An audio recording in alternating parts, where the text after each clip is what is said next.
Welcome to the Inglorious Blasters podcast, a Star Wars Legion podcast talking anything and everything glorious or inglorious about the game. My name is Corey, and with me today is John and Brendan. How's it going, my fellow clankers? It's going good. How are you doing? Clankers? Roger, doing good. No. Yeah, I'm calling you clankers today. No. Just because I started painting droids today doesn't make me a clanker. I feel like you're part of the Roger crew, so welcome. Welcome, friend. I personally take it as an insult. As a as a clone player. As a diehard Republic player. Yep. Yeah, exactly. Nice. Well, today on the podcast, we're going to be talking about a whole bunch of new information. Let's see. So Battleforces were released, and we know everything about them. And then we're going to be talking about some of the new things that were released at Ministravaganza. So stick around. It's going to be maybe a longer one, but it's going to be fun. We're going to give our thoughts and opinions on them. So how about we do Battleforces first? Let's talk about the Blizzard Force. Brendan, why don't you take this one away as the resident Imperial player? Yeah. So Blizzard Force looks a lot of fun. It's a battle force for the Empire, so you have to take only valid units for this battle force.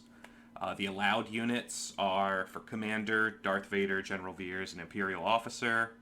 Operative is Vader, obviously if you don't take him as a Commander. For Core, Snowtroopers, or 0 to 2 Stormtroopers. Support, you can take the Speeder Bikes or the E-Web. Heavy, you can take ATST. And the only unique upgrade allowed is General Weiss.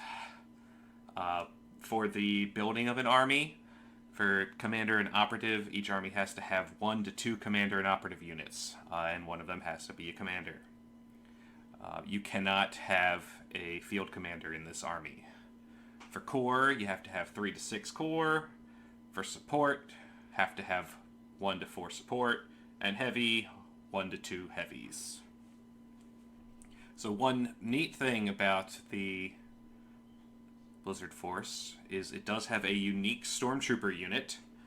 This is the only battle force that has come out with a new unit type for it. And it's come out with Stormtroopers that are the Heavy Response unit. It's only 3 Stormtroopers in the base squad for 30 points, and all the other stats are the same for Stormtroopers. However, it has a couple new things. Special issue Blizzard Force. You can only use these Stormtroopers in Blizzard Force. Flexible Response 2. The unit must equip 2 heavy upgrades troopers, and it also has Unhindered. So you ignore the effects of difficult terrain. So these Stormtroopers have to take 2 heavy weapons. So any combination without repeating of the heavy weapon options for Stormtroopers, which is really cool. These Stormtroopers are going to peck a wallop, but they are definitely going to then be a big target for the opponent to kill. And again, you're limited to 2 of these.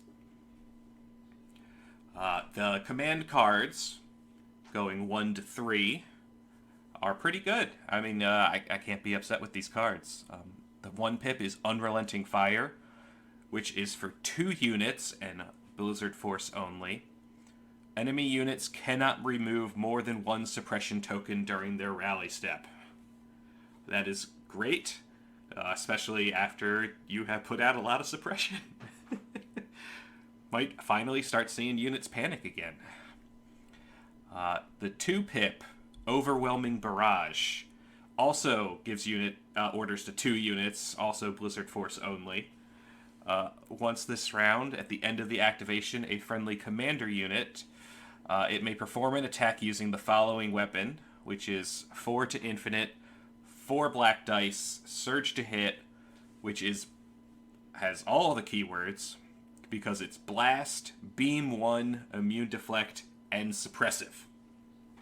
So, in short, what this means is you get to use this attack at range 4 to Infinite, cover's not a thing, It gets to be beamed, so it gets to be 2 of these attacks against 2 different units.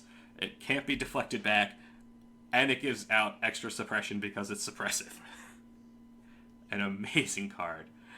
And then the last one, the 3-pip, is Debark for Ground Assault, which is given to 3 units, Blizzard Force only.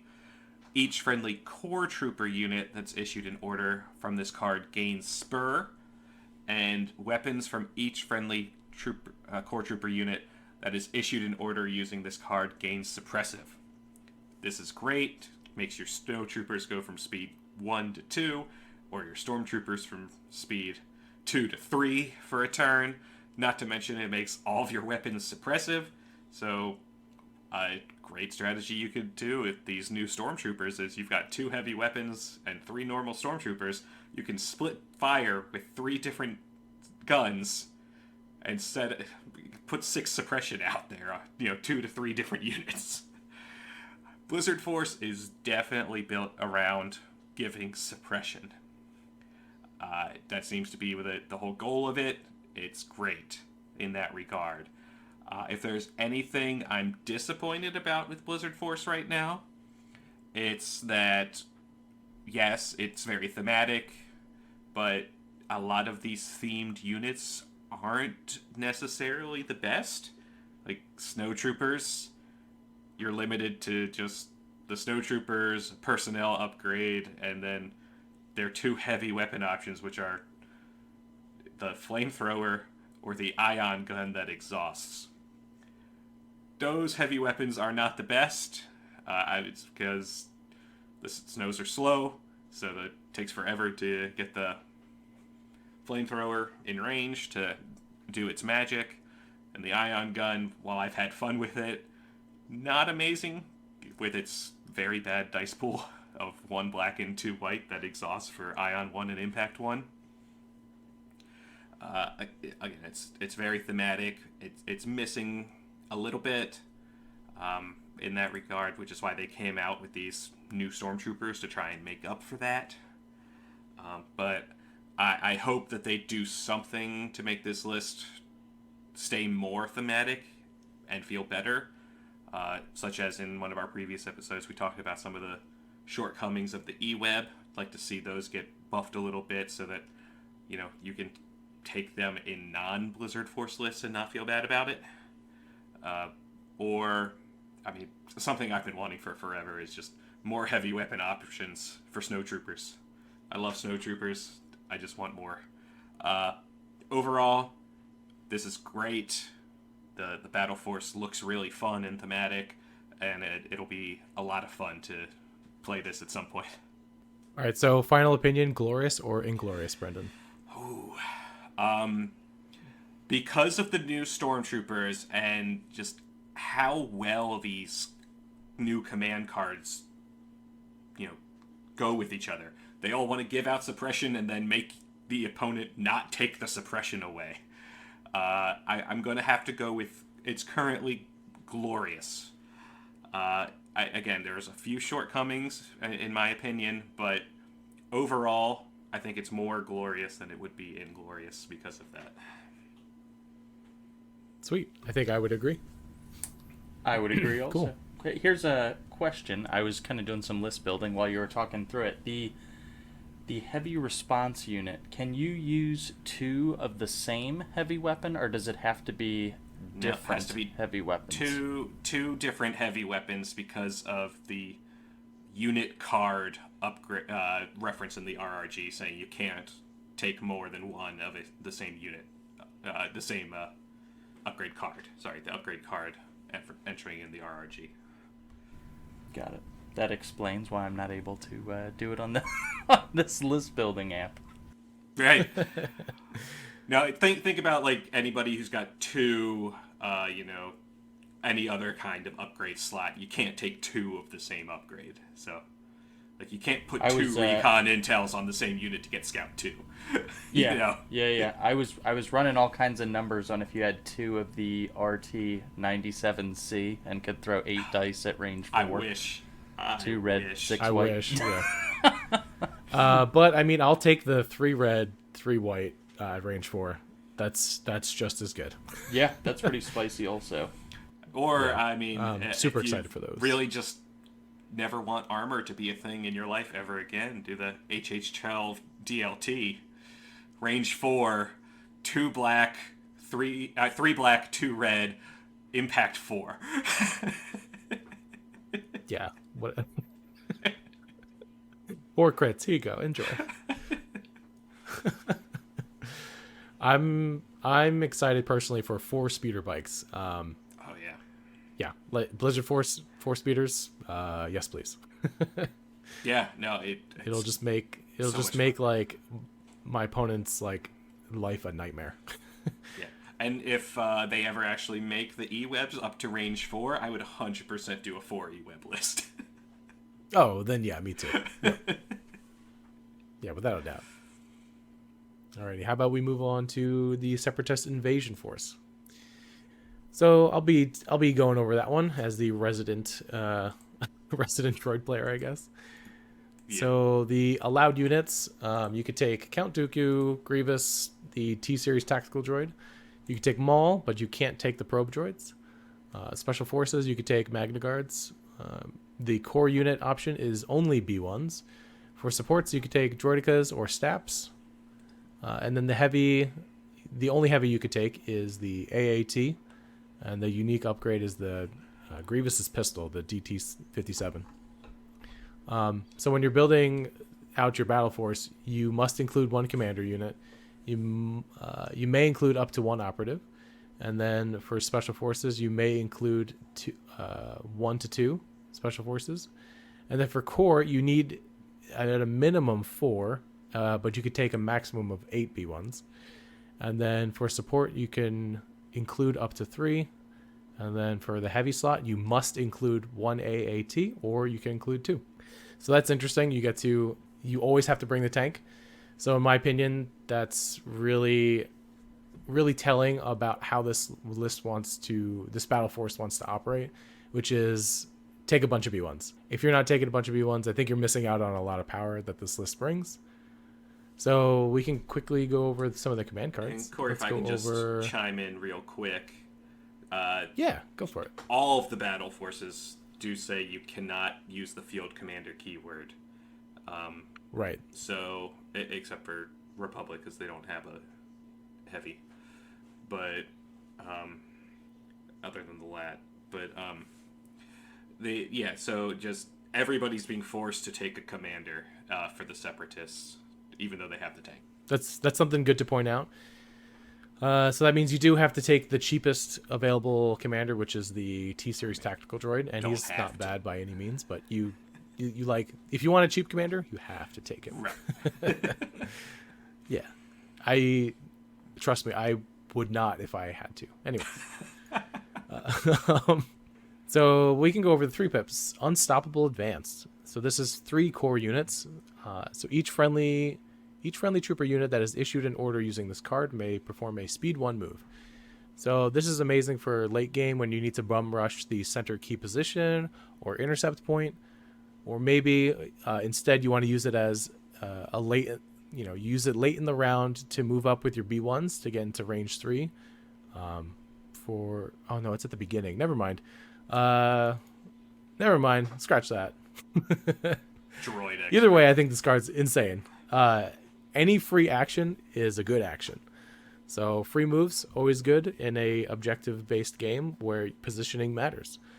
Maybe your B1s are in a tight corridor on like a densely packed map, and you need some of your B1s in the front to get out of the way. Well, this is the card for you. You got 8 B1s that need to move, right? Can't get clogged up. Then the 2 pip, which is my favorite of the bunch here, Unrelenting Assault. This says two B1 units you can issue orders to. After a friendly B1 unit performs a ranged attack, if it spent 1 or more aim tokens, another friendly unit at range 1 to 2 may gain 1 aim token. So people may remember this card text. It's basically coordinated fire that the Imperials got. You get to pass basically 8 aim tokens anywhere you want. That's the key takeaway here. You can pass it to another B1 or, let's see, Magna Guard or your tank. Yeah, there's no limit to where it Droidicas, can be passed. if you want to make them better. Yeah. I think you're going to be pushing at least one on your tank, and then one or two to Magnas. I think that's like the best use for this. And then another good use case is have your E5Ss spend their aims and then pass that off to the E5Cs, which is the carbine, the range 1 to 3 black dice gun. So then that way you can get ideally some more hits in. With some good aim stacking, I think that's going to be a pretty good combo. Yeah. Then we can move on to the 1-pip, AI coordination. So this is ordering either a heavy or a support. So then the text reads, each friendly unit that is issued an order using this card gains 1 standby token. So I go back and forth on whether or not this card is glorious. I think it's good. I just don't think it's great. So what I mean by that is if you order the tank and your standby range is only 1 to 2 of the tank, you really either your opponent messed up or you messed up on letting the tank standby activate. Unless you do some crazy move where you move at the end of round 5 near a key position and then play AI coordination to do an attack, get to attack twice in a round. I don't know. Seems okay on the tank. But for maybe a Droidica, that seems okay. You can, since they don't get suppressed and you can't strip the standby, you can use that to shoot with the Droidicas ideally twice. This is obviously Maybe how there's a Droidicas play where you come can back. even then I still don't. Even then I still don't think so. I want this card to be good. I just think it's okay, unfortunately. I'm gonna still mess with it. I don't know. I think with Staps, I think it's okay. I believe my rules interpretation is correct where you can take a standby. They just can't take the standby action during their activation. That's my understanding. So I think it's pretty decent for Staps, allowing them to shoot twice or move. Probably shoot twice. I think this is an okay card. But overall, I want to say this Battle Force is glorious, solely due to the fact that this is exactly what I wanted to do when I first saw B1s for Legion, which is spam them and throw a bunch of dice. So 8 B1s, sign me up. Can't wait. You guys have any thoughts? I agree with you. Yeah, I agree with you. I was thinking about that, the standby card, and my thought immediately was pretty much what you said, that if there is a AAT at range 2 of me, that would be a win for me, because I'm so used to chasing them down. They're in range 4, then they move back, and then you're chasing after them. So if one is actually at range 2 of you to play that card, in my mind, I wouldn't care. I'd just be happy it was that close and I could shoot it with everything. Yeah, basically. So that's kind of... Oh. And probably getting the weak point,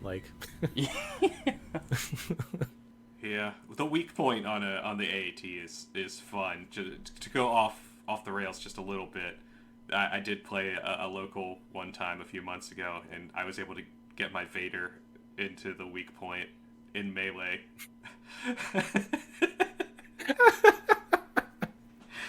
Nice. So impact everything. Got it. Yeah. It was basically 2 swings in by tank. So. Yeah. Nice. Love it. That has not been my experience against AATs. That's because, John, I don't show you the rear of my tank. Well, yeah, exactly. When just you saying that, I was like, is that even possible to get there and do that?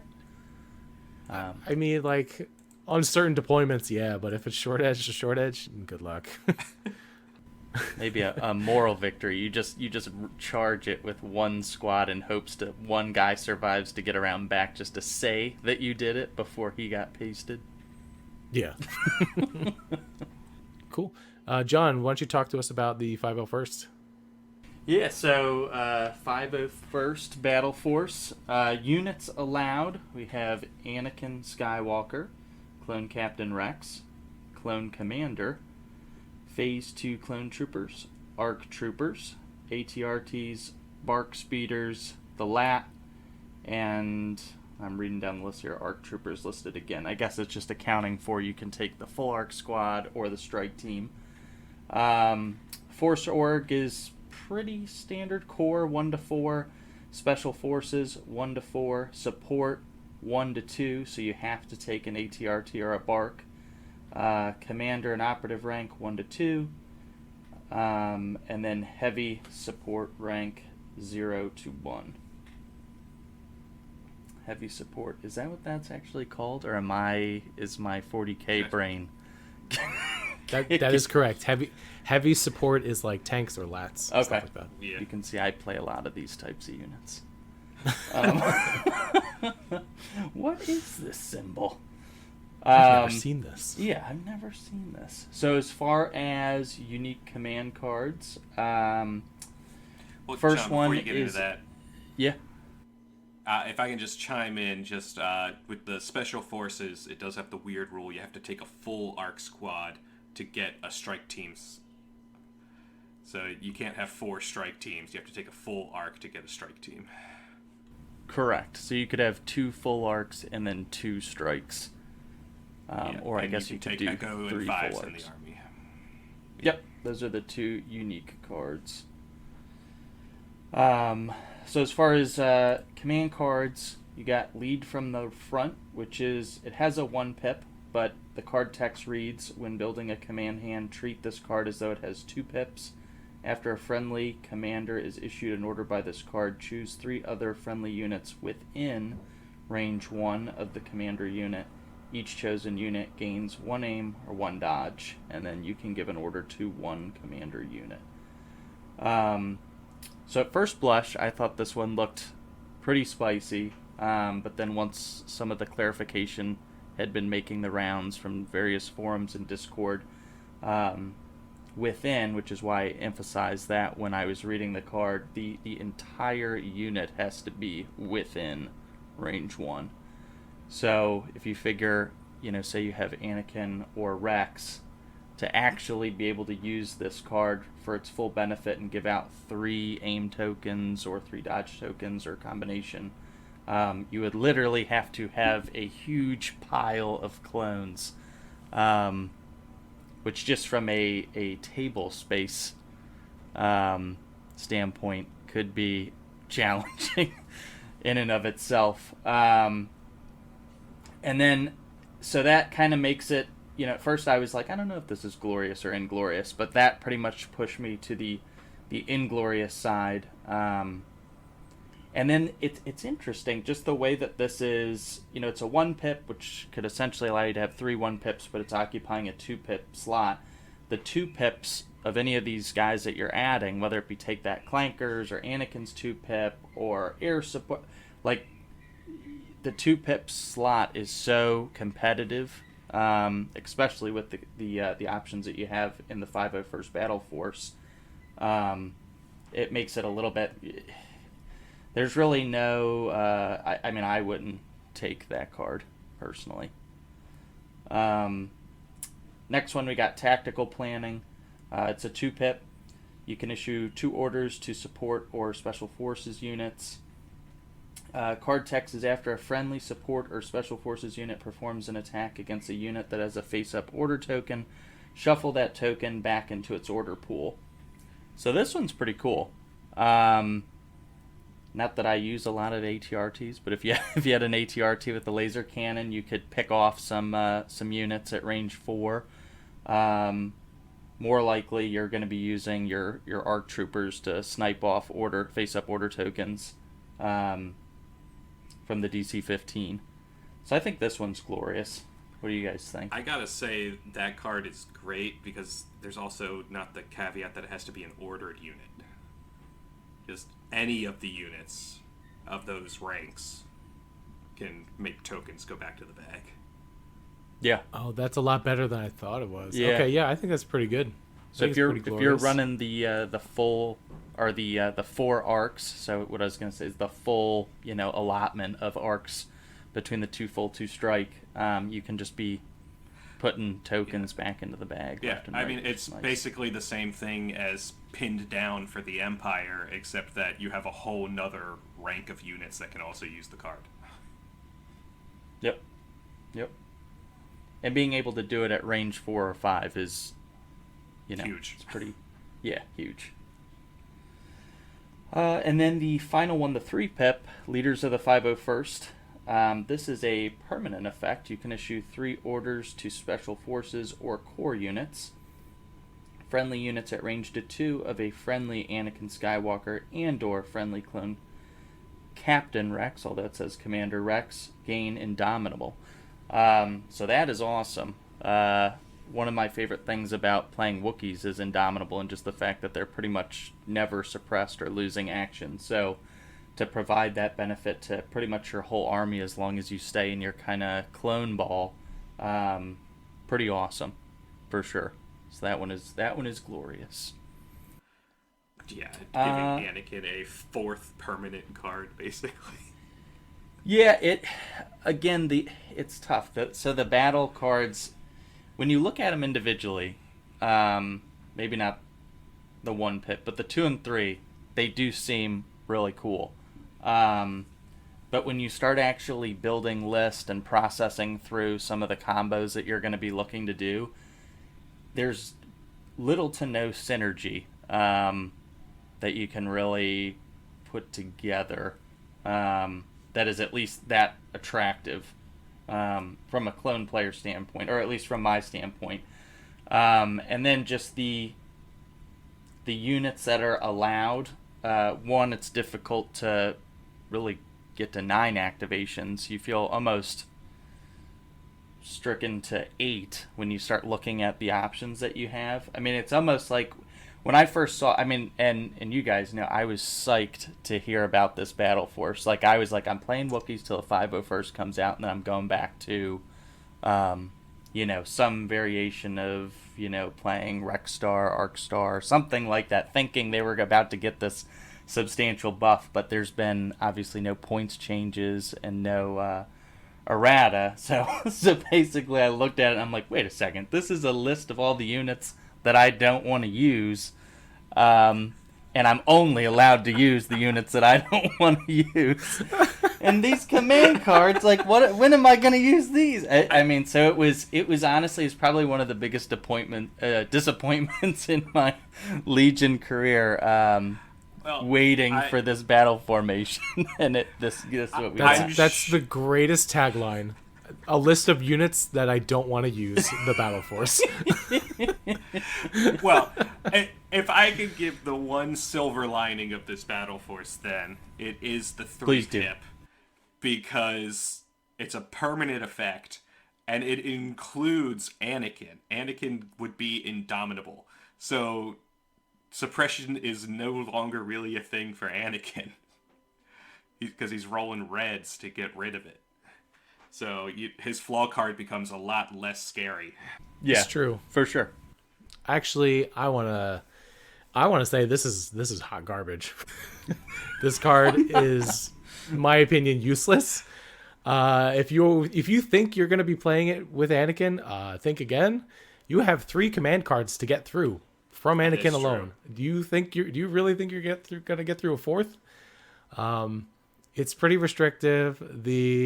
Because of within, everyone's got to be clumped together, and ideally you're playing at turn 1, and that means you're not playing whatever his 3-pip is called. Totally forget. Luckily, this one isn't within; it's just at. Hero of the Clone Wars is his other 3-pip, which is pretty spicy. Reliable which too. Which is a great card. An exemplar, right, which is a great card, and yes, I would much rather play that to get that going rather than this 3-pip. Also, all of your units are at least Courage 2. Let's pretend you add 5s into the mix, which you definitely should.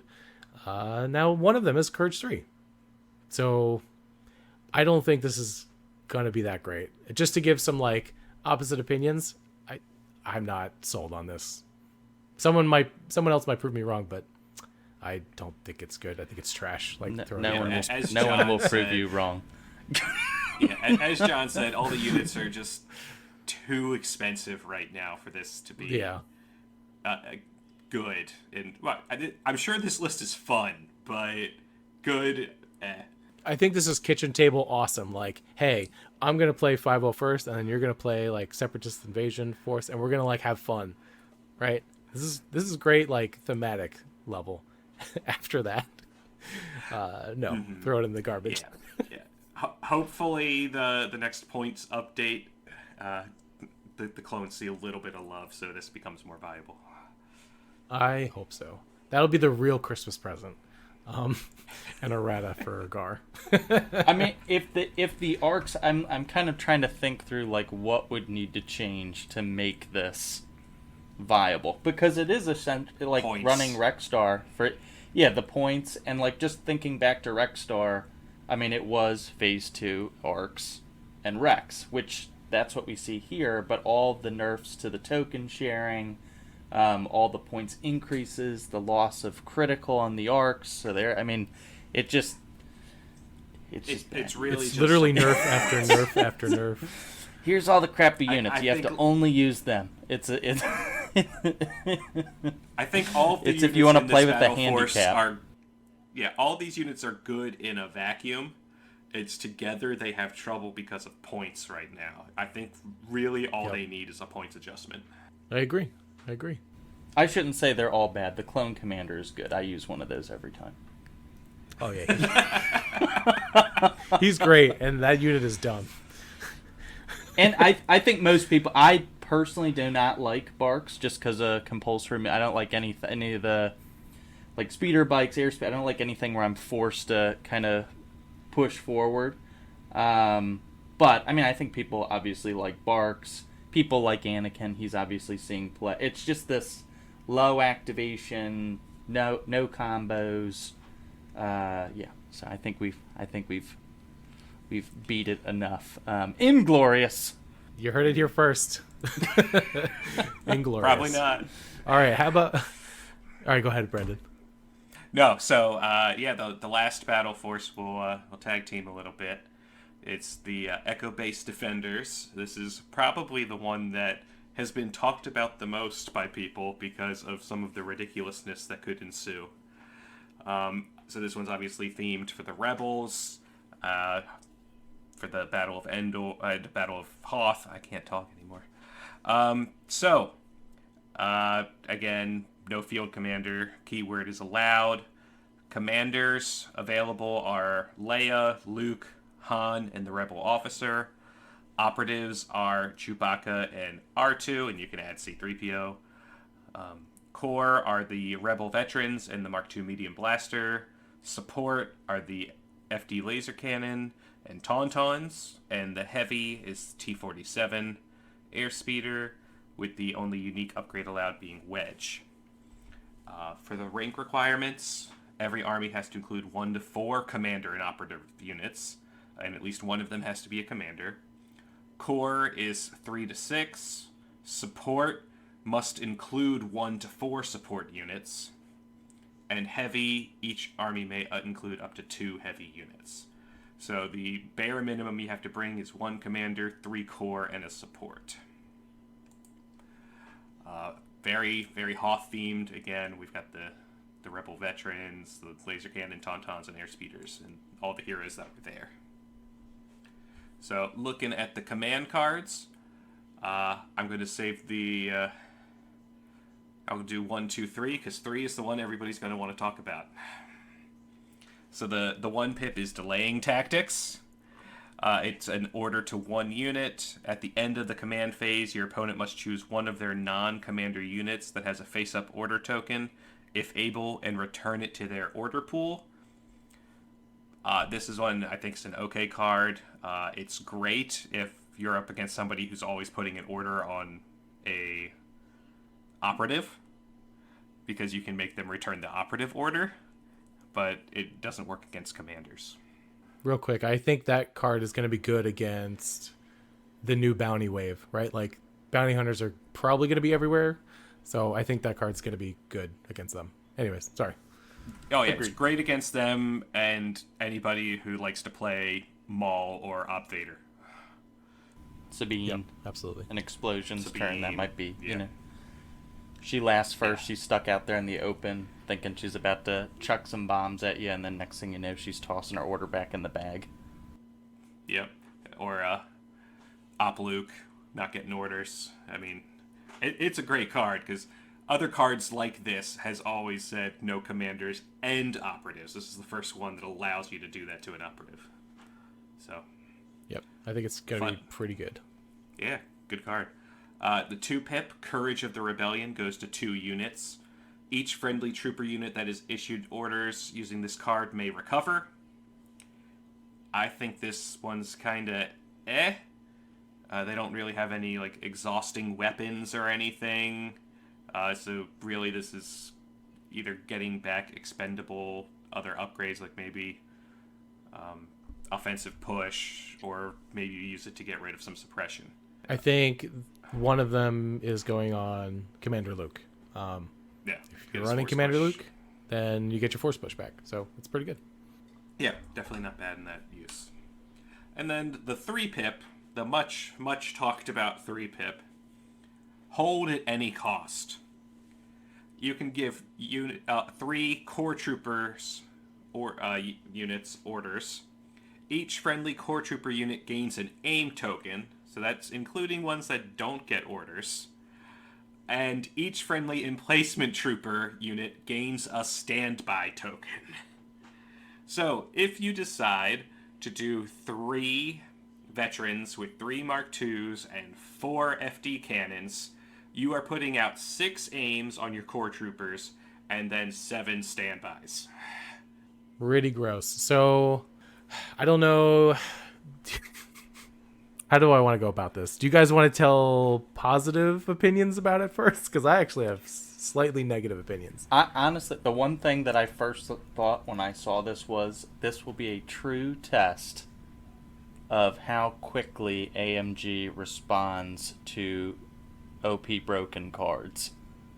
You know what I mean? Yes. Like if they go, oh my gosh, like, what have we done? And then they immediately come back and say, no, it's only the core that were issue orders, or is it like there's no limitations on it, so it's ridiculous in its current form. So hopefully, somebody, I don't know. I mean, if they listen to any of the podcasts, they'd know pretty quick that it's problem central. All right. So I'm going to talk about some of the goods of it. I'll talk about some of the good of it. I'll take that stance. So, number 1, it's a lot of standbys, sure, but that can be mitigated with split fire and things like that. You can just start stripping these standbys. So that is a way to deal with it. I mean, luckily none of these standbys go beyond range 3. So there's another thing. But ultimately, I think this is one of the most thematic cards we have ever seen, because that is literally what happened. The rebels were just sitting there and waiting for the Empire. You can't tell me they weren't all aimed up and just standing by. It's exceedingly thematic. This is it 100% is. I don't disagree at all. This is the most thematic card I think we have seen. But then they all got blown to pieces. Where this is going to work the opposite way. As I said, there are ways to deal with this. If you bring things that are range 4, you can just strip all the standbys and not worry about it.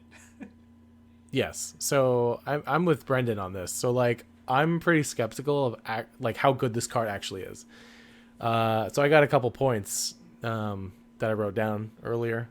So first off, Mark II's Mark II blasters just die fairly easy, and then like Brendan said, you could shoot at range 4 to strip theirs, and then you could just stand outside of range 3 of the FD cannons, because those are the real threat. You could probably handle some of the Mark IIs, not all of them. So just ideally stay outside of the FD cannons of the standby, which is 3. You probably won't escape the range 5. That's something you gotta just accept. And then I imagine this list is also gonna run Luke, Commander Luke.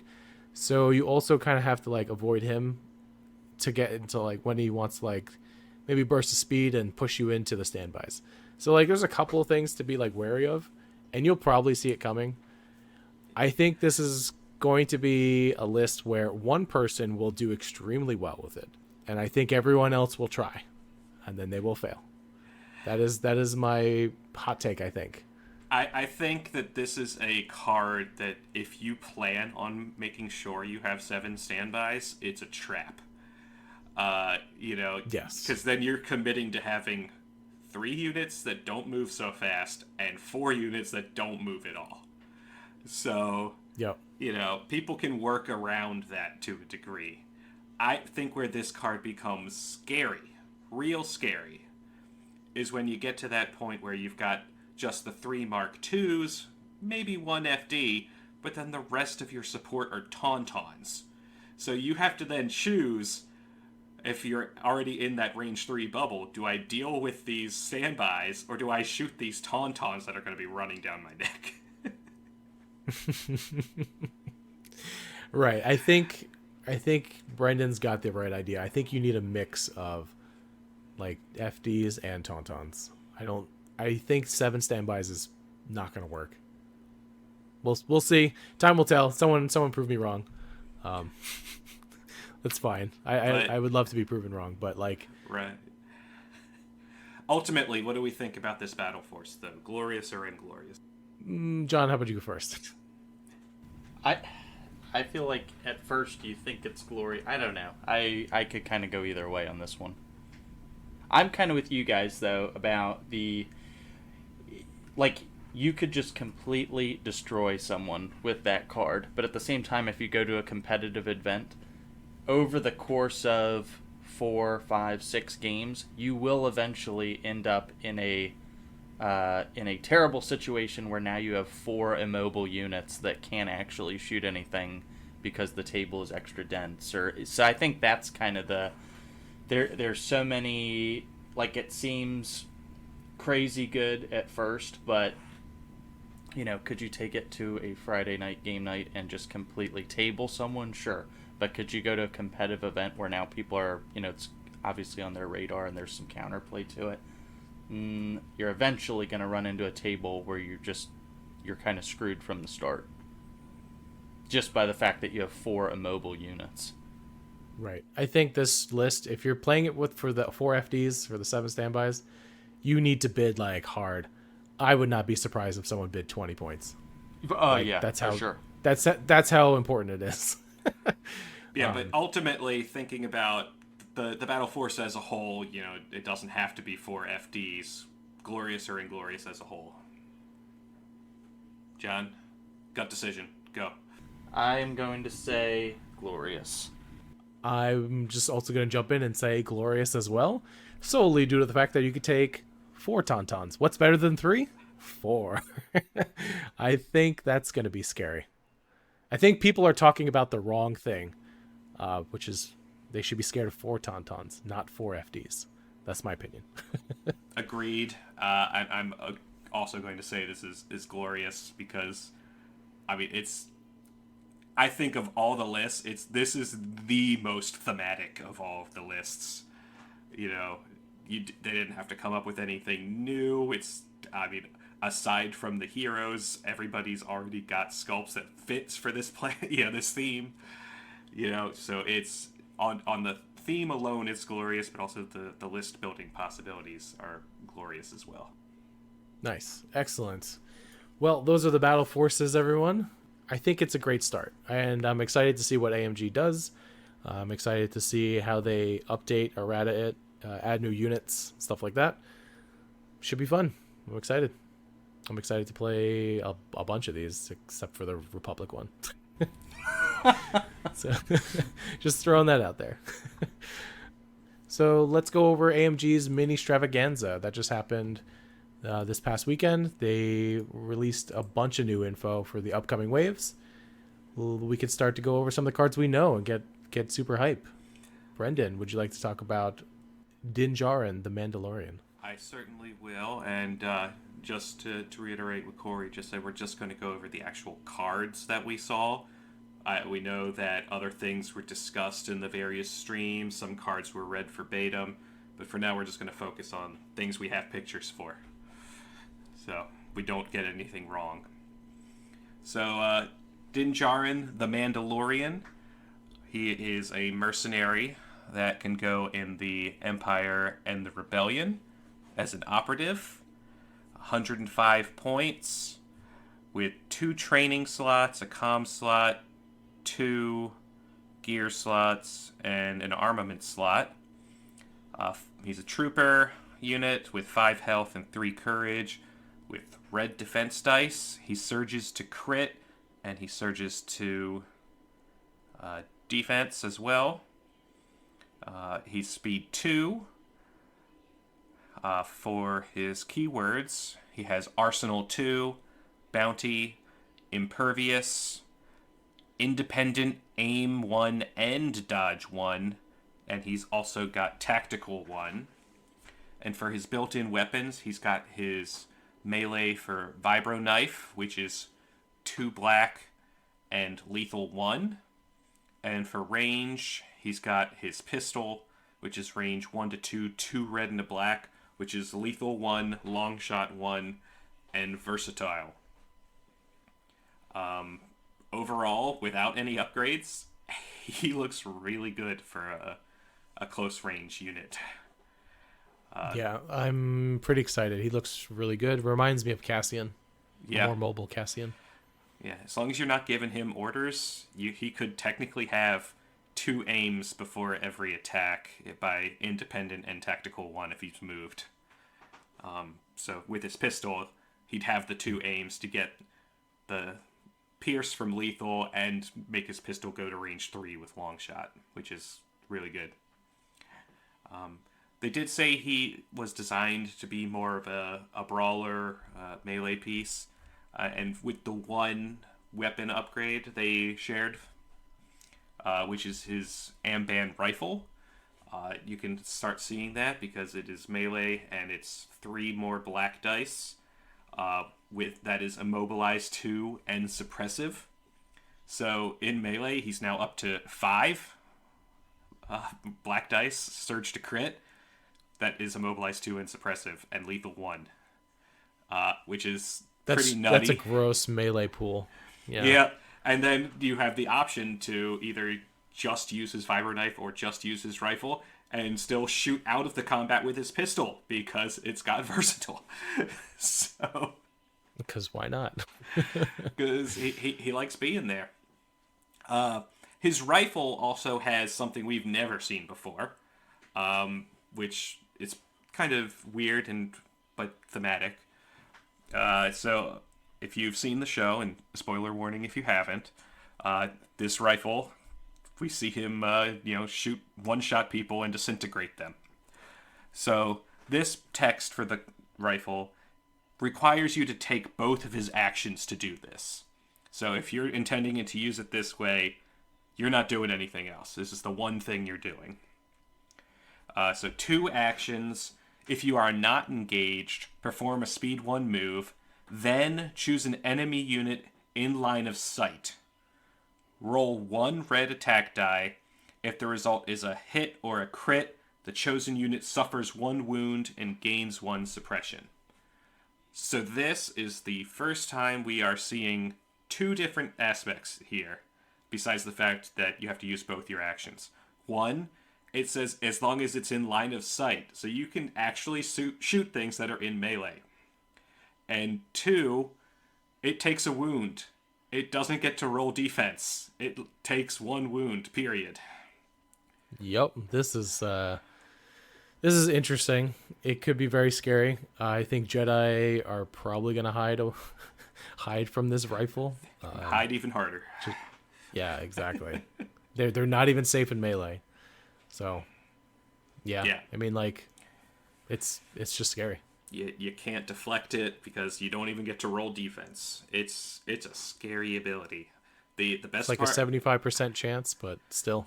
Yeah, it'll 75%. Feel bad. It's basically like 75% chance to like win the game in certain scenarios, which is like crazy.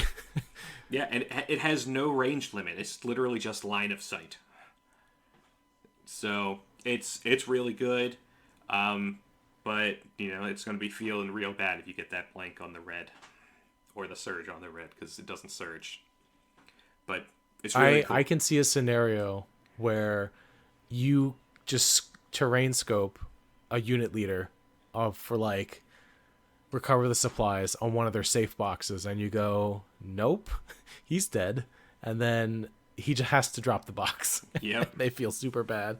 Like, there are a lot of feels bad moments on, I guess, on both sides, right? Because it's a 75% chance this effect goes off. But yeah, this card's gonna be threatening, and people are gonna be cursing at it. Yeah, it's definitely interesting. I'll then go into the one command card that they revealed for him that has a similar effect. Whistling Birds. It's a 3-pip. He only gives an order to Din. It says, during his activation, Din gains action. Choose up to 3 enemy units at range 1 and in line of sight. For each chosen unit, roll 1 white attack die for each mini in that unit. That unit then suffers 1 wound for each crit, hit, and surge result. So, this is a really good one. Again, there's no blocking this. It's straight up wounds. The only saving grace is it's white dice. So, you either are gonna take nothing, or the white dice gods are just going to delete an entire B1 squad in one shot. Yeah, this is also very scary. I think I'm more scared of this card than I am the rifle. Oh, 100%.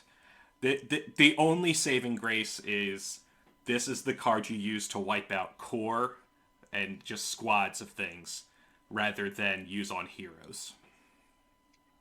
We haven't seen his 1-pip or 2-pip, but I imagine a play where you last first.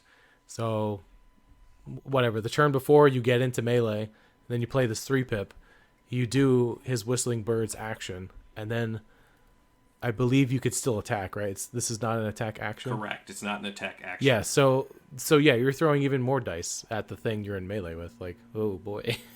Yeah. This is gonna hurt. This is a terrifying card. It's very scary, but again, I mean, the listeners and you guys at this point know I love it when things are thematic, and that feels very thematic. Yeah, absolutely. This card literally, I mean, spoiler alert, there's no GAR releases, and you obviously heard my thoughts on 501st, the Battleforces. So when I saw Mando, and then specifically this command card, it just, even though it's obviously gonna have some dice variance, it could be bad or extremely good. The fact that you can throw jetpack on him and just fly him around the table and then potentially do this ability literally makes me want to build, a rebel list or an empire list and switch it up for a little bit, especially if there's not going to be any new GAR stuff on the immediate horizon. Yeah, I wouldn't blame you. Like, this just looks fun. Like, I want to play him. This looks great. Yeah, definitely. And as John just said, we also did see cards for Din's Flame Projector, which is single use, so it does expend. It can be used in either melee or range 1 with 1 red die. However, it's got blast, spray, and suppressive. So, yeah, you're going to kill a unit of something, probably, if everything's 1 health in that squad.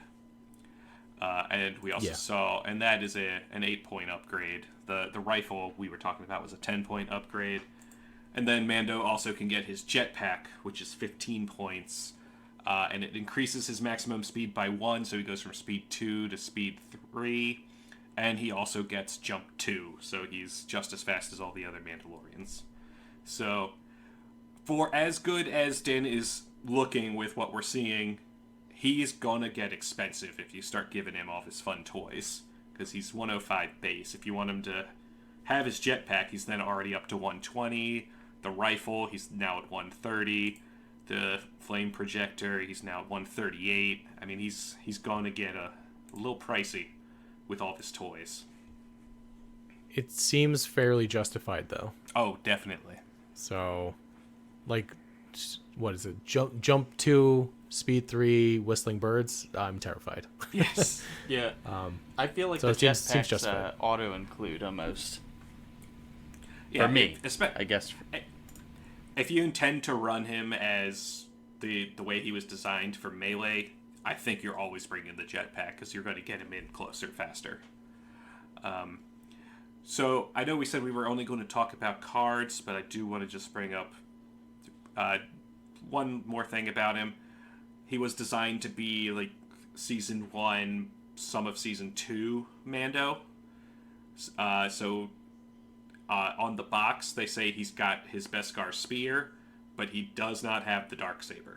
So anybody hoping for a Mando with a Darksaber, sorry, we're not seeing that here. But we don't know. That's okay. He's pretty crap with it anyways. Right. But we will see the spear. We just don't know the stats for it yet, but that should be fun. The last potential upgrade we have for Mando is Grogu. Grogu has counterpart Din Djarin. Grogu has 1 health, and he's 17 points. He's got 3 keywords, one of which we've also 3 other keywords. One we've seen before, which is small, and then 2 new ones. The first one, Hunted. When Grogu is defeated, replace this mini with an unclaimed The Asset objective token. Grogu may never be restored. Each trooper unit gains action Claim the Asset. At the end of the game, if an enemy unit has claimed the Asset objective token, that unit's controlling player gains 1 victory token. So, I love this because it's thematic. Basically, you bring Grogu.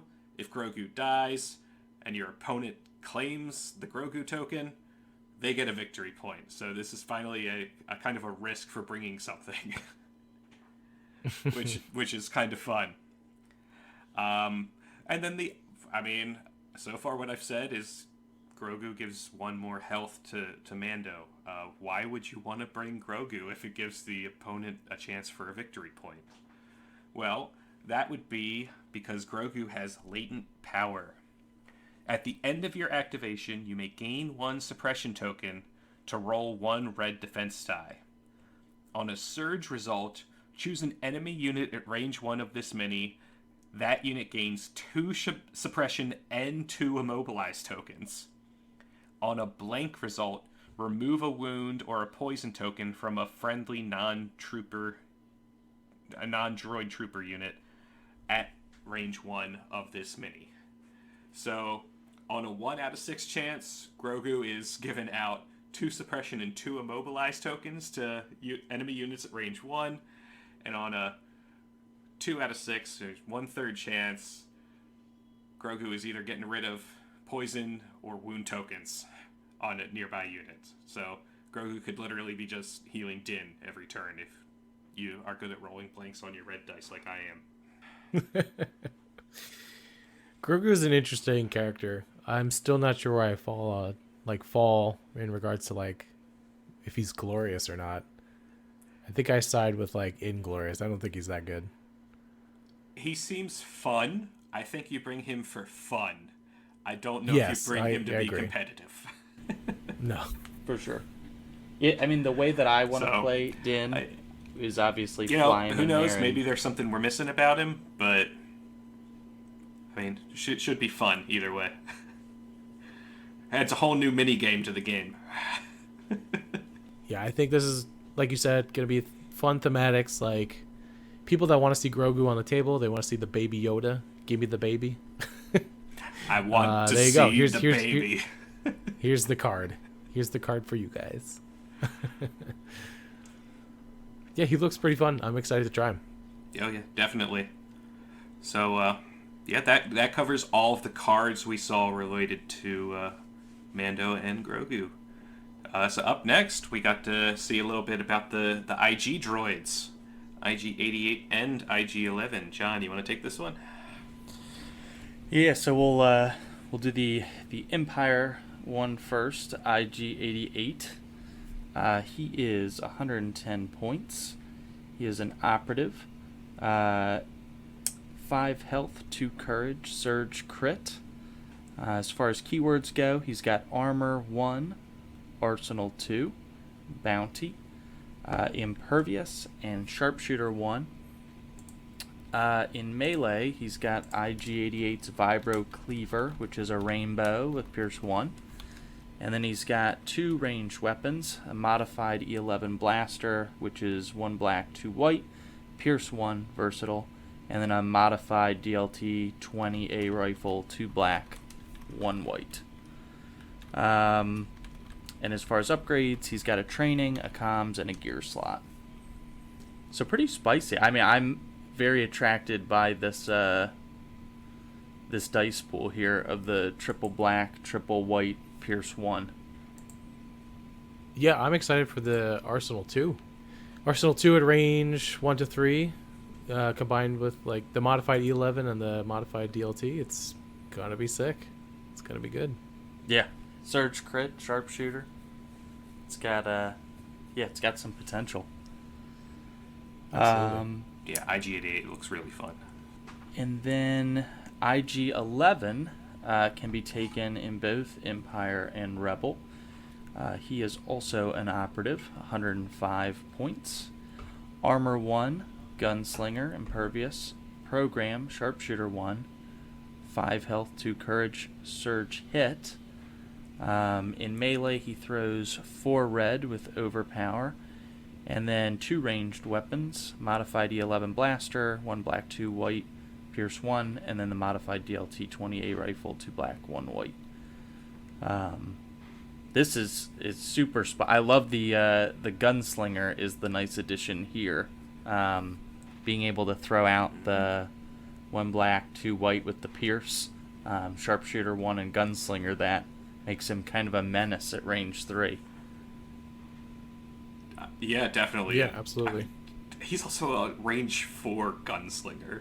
I mean, Yeah, which is yeah, just crazy. Which is just super mean. Like, why?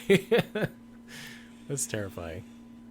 Yeah, I don't know which one's better, but I'm excited by both of them. Mm-hmm. I love IG droids, so I think they nailed how they're supposed to operate.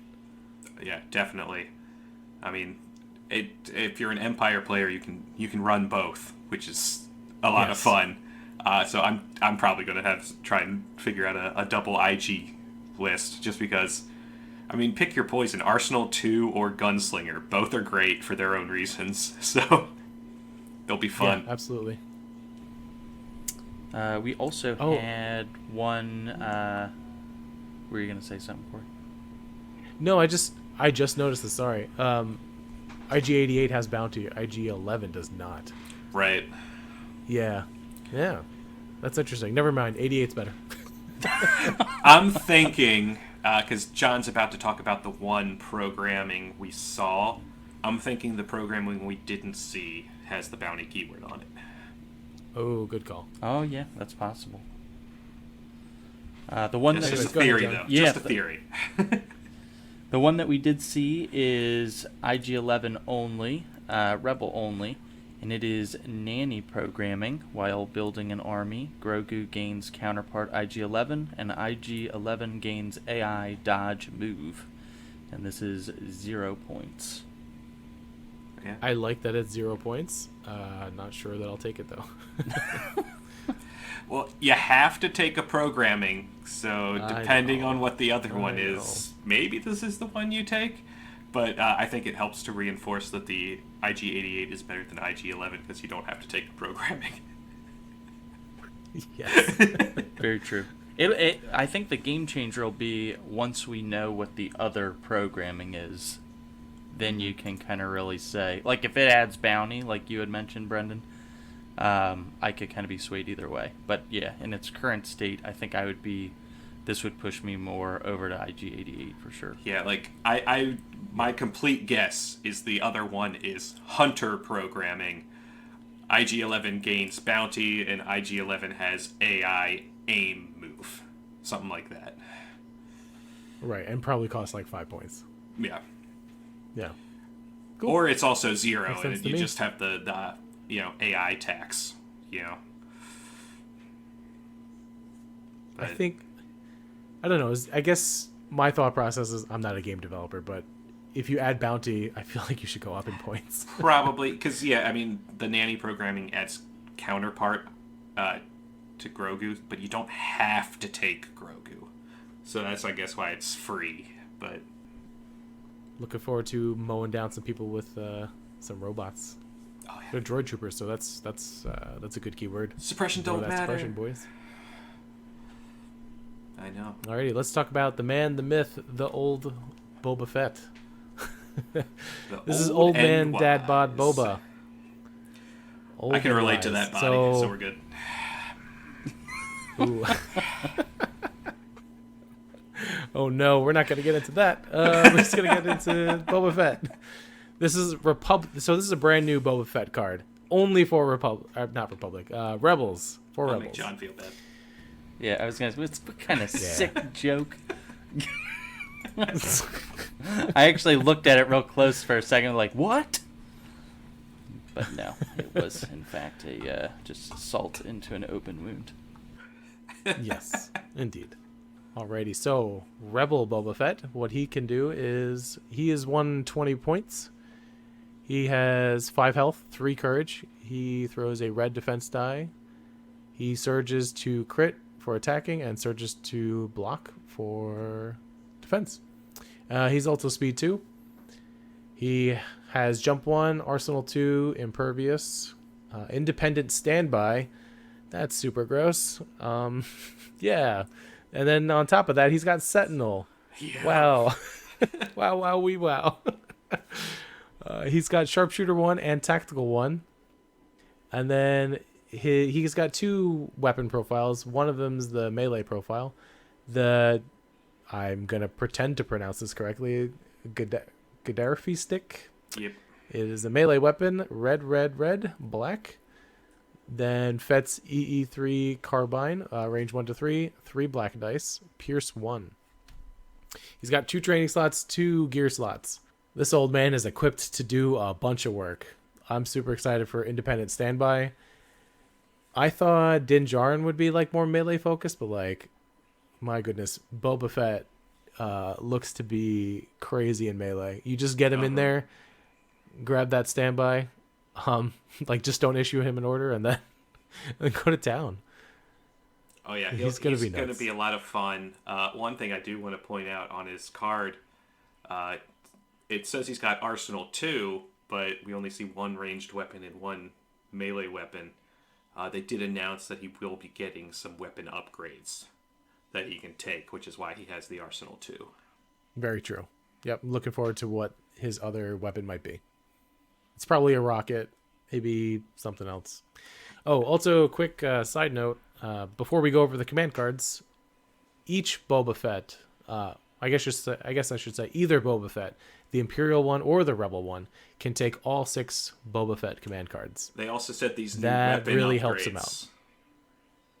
Yes. Yep, that's really going to help out Boba Fett a lot. I know a lot of people were not too excited when the errata happened. He didn't really change too much, but I think he's going to be just fine now. These 3 new cards should help him out. So how about we start with the 1 pip, a simple man. It orders 1 unit, so it does not have to go on Boba Fett. It can go on anyone else, and you'll see why in a second.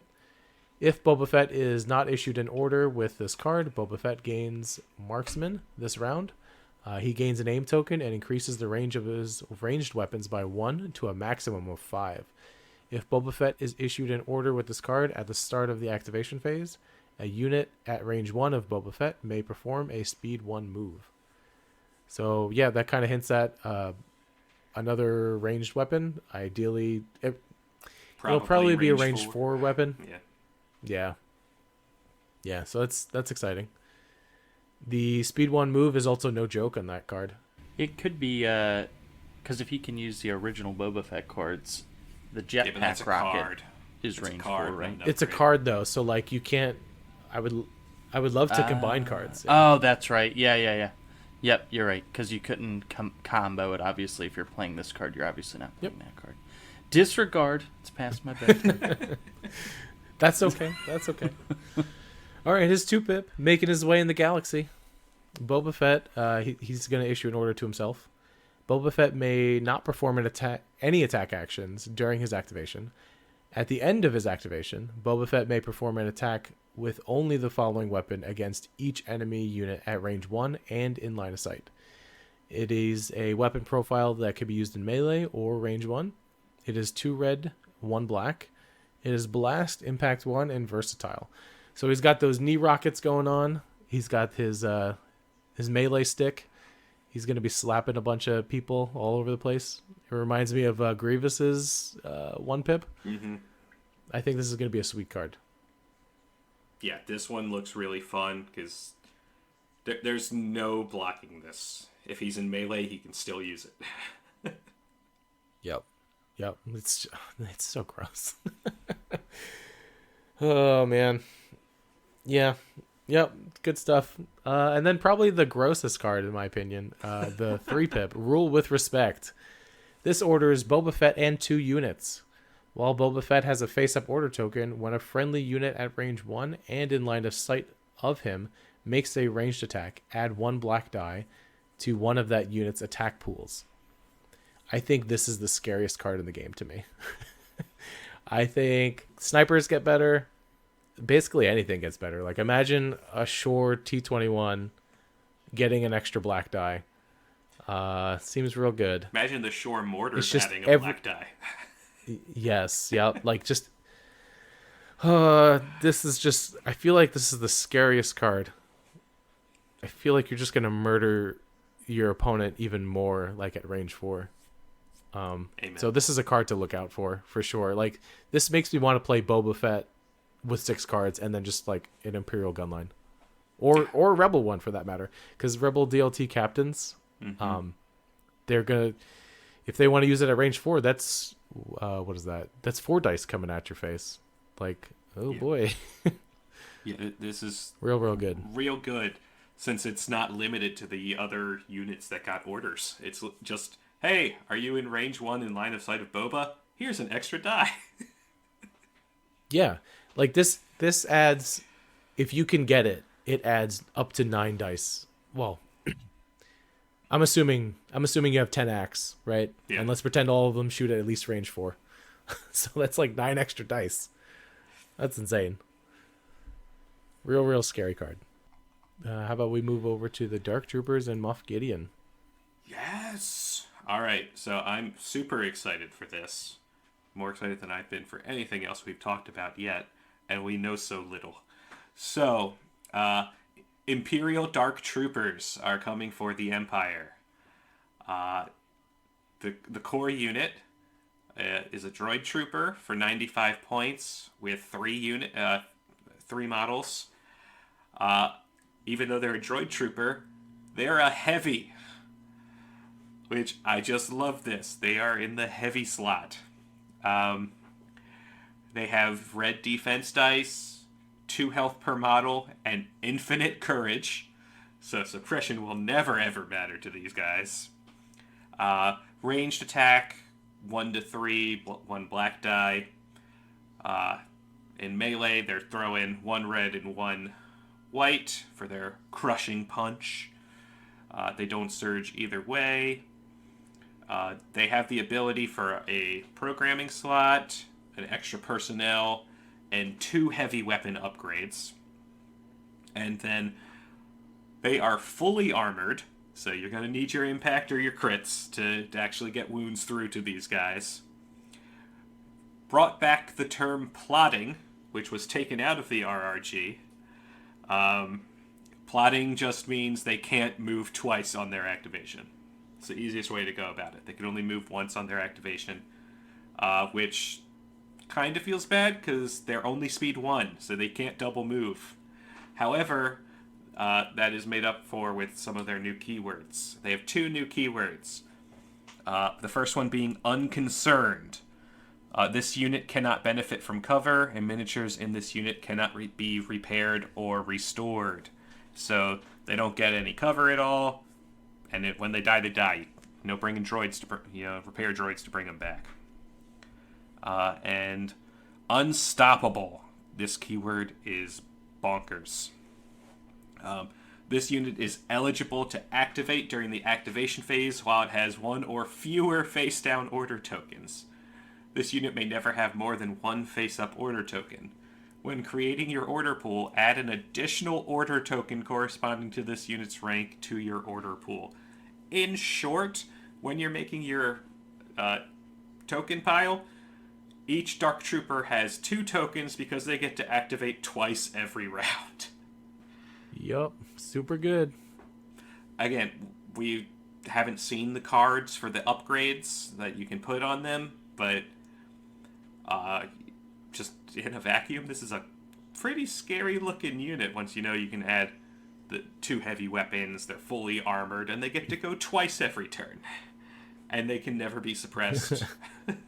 This is like one unit you don't want to be in melee with. If they're at full health, that's 5 red, 5 white. It could That's be up terrifying. to. It could be 6 and 6. You can get this squad up to 6. Oh, right. My bad. Yep. 6 and 6. Yeah. I forgot about the personnel upgrade. Yep. Yep. Oh, boy. I don't think you'll... And if you're in melee, you're not going to Unless you have a have lightsaber. impact. Well, I guess unless you have Yeah. a lightsaber. But other than that, you're basically just stuck there to get beaten to a Yep. pulp. You just Yep. get eviscerated. Yeah, and my favorite thing before we take a look at the one command card we saw for Moff Gideon, because it's all they really shared other than his model, is the fact that Dark Troopers are droid troopers. Even though they're a heavy, they are then eligible for rapid reinforcements. Yes, I was going to bring that up if you weren't. That's exciting. You can deploy a heavy with can't- rapid can't wait. reinforcements. Can't wait. Oh. You can also... I mean, not saying it's good, but you could throw them in the gav, and then suddenly... You could. Suddenly you have heavy cover with armor. Well, they don't have heavy cover. Oh, that's right. They They're don't, unconcerned. right. But it's you could just drive them around, and they could take an aim and shoot like twice. Yeah. I mean, if all you care about is punching, though, just put them in the lat and deliver. I mean, Forget about Vader lat. It's all about Dark Trooper lat. Yeah, definitely. Yep. And so, the one command card, because, as we said, these guys are slow. They move speed 1, and they can't double move on an activation, but they can double move because they have 2 activations, essentially. The one Gideon command card we saw was his 2-pip. You have something I want. It orders 2 units. This card cannot be chosen during the first round. After orders have been issued, choose a friendly Imperial Dark Troopers unit that has a face-up order token. Remove that unit from the battlefield, keeping all tokens. Then place it on the battlefield beyond range 2 of all enemy units.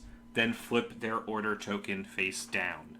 So this is basically a mid-game rapid reinforcements. super exciting. I think this is going to be fun for when you want to influence the other side of the board from like short edge to short edge. Like if we're talking about a key position or an intercept. If you thought it was safe, it's actually not. This is also ridiculous for, hey, my Dark Troopers just claimed this, let's say, recover the supplies.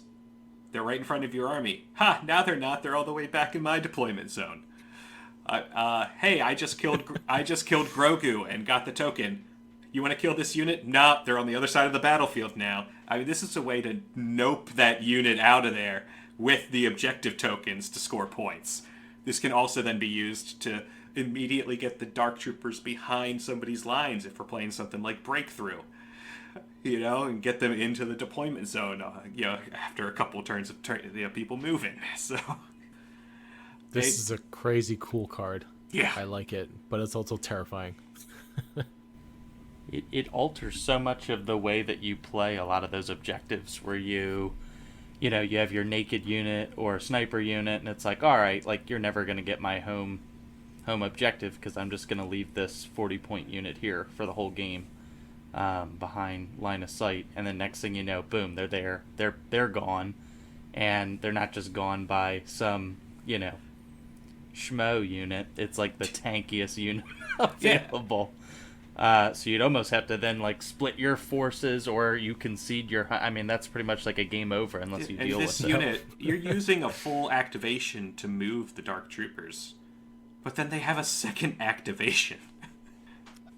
It's pretty nuts. Now, the one thing I think that is reining this in a little bit might be the wording of it. It says choose a friendly Imperial Dark Troopers unit that has a face-up order token. So I'm thinking it's limited to just one Dark Trooper. It's probably one, but still, one is probably enough. Right. To influence a ton of the game. Because if you could do this to multiple units, it would be completely ridiculous. But so I'm hoping that it means just one. Otherwise, this card's broken. Yeah. Please, it should be just one. I think you're right. But even if it is just one, the versatility of this card, saying you can give it to any 2 units, so even if your Dark Troopers are gone, you have a push. Yeah. Yeah, I'm really excited to play them. They look fun. And then the models look cool. We don't know what Moff Gideon does, but his model looks cool as well. His model does have the Darksaber, so we have a third Darksaber we can put in the game. Almost every faction has availability for the Darksaber now. Yeah, just not the Republic. Sorry, John. Republic and the droids don't have a Darksaber. Alrighty, so next on the docket, Ewoks. They look cool. I don't think we know anything. I don't think we know much other than we're gonna get an ATST as well. Yeah, they said a lot, but we didn't see things. cards. But the models look really I'm gonna cool. temper my expectations. Yeah. All we know, other than the things they spoke about, which for all we know could change by release, is that they're slotted to release in Q2 of next year. Is what they're aiming for. Super excited to see what their command cards. Well, if they get command cards, I assume they will. I'm hoping for a log, a log to attack like an ATST or something. Impact 10. Yeah. Ugh. That would just murder. We'll see. I'm super excited. Yeah, no, it should be fun. They did also announce that the Empire will also have their own themed Endor battle force. Yeah, Tempest Force. What little they said about that is it's going to focus a lot around scouts and speeder bikes. You mean I gotta actually paint my scouts? I just painted my 3rd set of scouts. Yeah, they came out good. Yeah, thank you. I finally decided on a list. I went, man, I need 3 snipers. I gotta get more scouts. So I only painted the the snipers and the sabs, and that's it. Everyone else I didn't care about. Sniper, spotter, and That's saboteur. right. Yeah, I painted the full squads because if I don't do it all at once, I'm never gonna do it. That's fair. That's how I feel. I don't even know where my scout models are. So I have to go dig for them. Yeah, find them before Tempest Force, because it'd be really fun if all of a sudden all the scouts count as your core requirement for that force. Oh man. Right? Imagine you have to take 4 of them. I would cry. Oh, that'd be I would fun. have to buy so much more. I hope they would get a second weapon with it or something. Maybe. Who knows? Yeah. Who knows? We'll see. Well, that was a lot of stuff, gentlemen. That it was. A lot of fun stuff, though. A lot of fun on the way. I'll ask the same question like we always do. Brendan, do you think the new stuff, what we've seen, is glorious or inglorious? I think it's all glorious. They all look like viable units. They all look fun, and as I've been saying, they all look really thematic.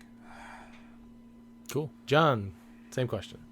I'm gonna also agree with Brendan. Glorious. I think everything looks a lot of fun.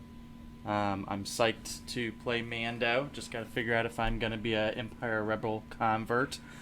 Obviously, a little salty about the lack of GAR options. Well, 0 options. But yeah, everything everybody else is getting looks glorious, and I'm very happy for you guys. Excellent. Yeah, I'm gonna say glorious as well. Everything looks a lot of fun. I'm looking forward to Old Man Boba. I just want to get in there and just smack a bunch of people with that stick. I can't wait. Chewie and an ATSD, they kind of spoiled with like a command, like card art, so that looks fun. I kind of want to find like a 3D print for that and slap it on an ATSD. Yeah. Yeah, super awesome. I think AMG is doing great, and I hope they continue to do great. Agreed. Alrighty, well, I think it's about time to land this ship. Stay glorious, everyone. I'm Corey. I'm John. I'm Brendan. Any landing you can walk away from is a good one. If you liked this episode and would like to interact with us, please like our page on Facebook, search for The Inglorious Blasters, a Star Wars Legion podcast. Follow us on Instagram at SWL Inglorious Blasters. Subscribe to us on your preferred podcasting app. Please give us a rating and maybe leave a review. It would really help us out. Stay glorious, everyone.